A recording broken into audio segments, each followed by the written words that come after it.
we have another word from Mona. Let's see what she has to say now.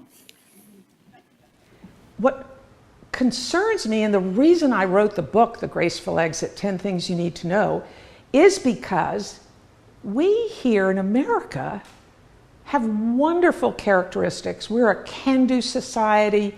Stick in there, hang in there, climb the mountain. And I've been a fighter my life, and I'm here fighting for changing the end-of-life care discussion still. But we don't ever have the other side, which is death is when we have to give up. So it's the serenity prayer. Do what you can do, the best you can, but then there's a time to let go and trust God. That's what doing everything is. It's not every medical procedure. It's not every torturous treadmill that you get on in an intensive care unit where they're trying to keep you alive and hooking more and more machines up. So that's why this conference, because we need to have programming across the country that will help patients and their families make tough decisions. Do we put a feeding tube in Granny, who's just suffered a stroke, can't swallow, she's 95, she hasn't gotten out of bed in a nursing home for 2 months? Or do we hold her hand and pray with her? There are so many good passages in the Bible. Yea, though I walk through the valley of the shadow of death. And the best is what we've developed in the Hope Initiative. Jamie Haith does these 5 talks on love, joy, peace, faith, and hope. And they're built on David and Goliath from the Old Testament. So David was able to fight the big giant, and our big giant is death. In The Graceful Exit, I have a lot of illustrations in the book because I think a picture is worth 1,000 words. And the first illustration is a big elephant sitting in the room with people around the elephant not noticing the elephant. And that's kind of where America is today. So the point is to bring programming to both the patient and the caregivers, the family making the decisions, also the nurses and the doctors that are taking care of patients so they're not afraid to talk about death. A recent statistic, the University of Maryland Med School, was that only 15% of patients discuss end-of-life care with their doctors and nurses. This is the big elephant. No one mentions death. It's like it doesn't exist. But you know, we all know deep down in our hearts, it's a reality, and we're all a little bit afraid. So the worst thing to do is not talk about it. The best thing to do is to talk about it. And I've talked about it with my grandchildren. They're age 10 to 21, and I'm hopeful that they're not afraid, that they know I'm not afraid, and I hope when I get closer and I'm in pain and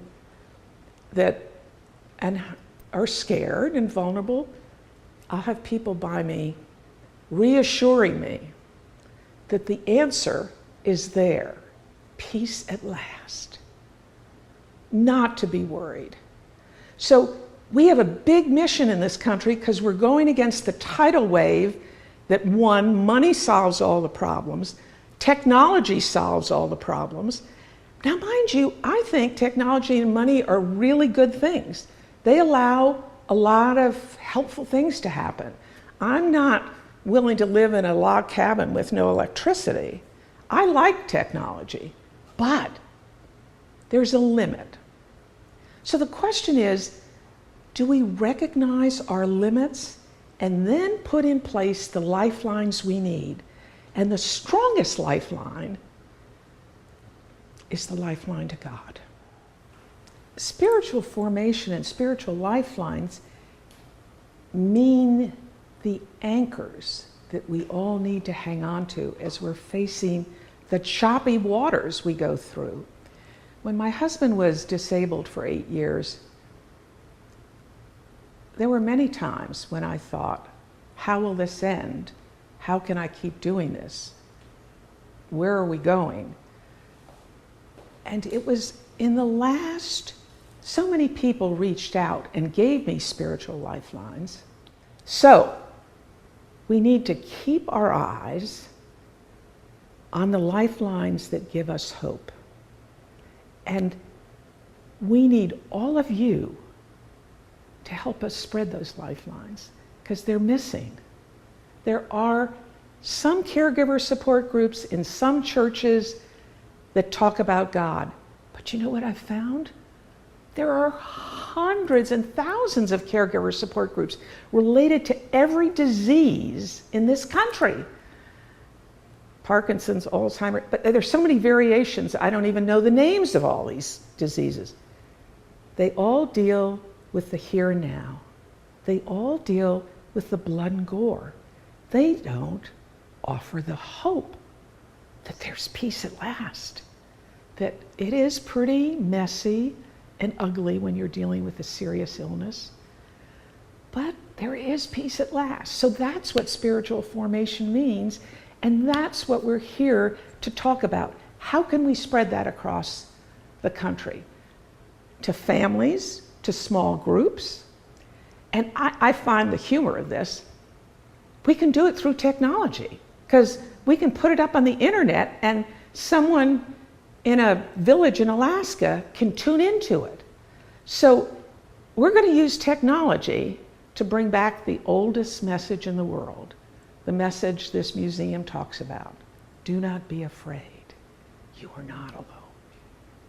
Peace at last.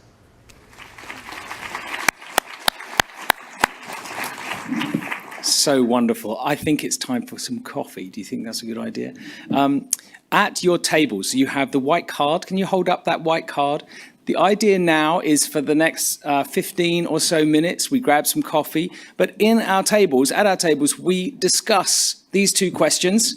And because we want this to be as interactive as possible for you to get to know one another, but also to come up with different ideas yourselves. So enjoy your coffee break with discussion. See you soon.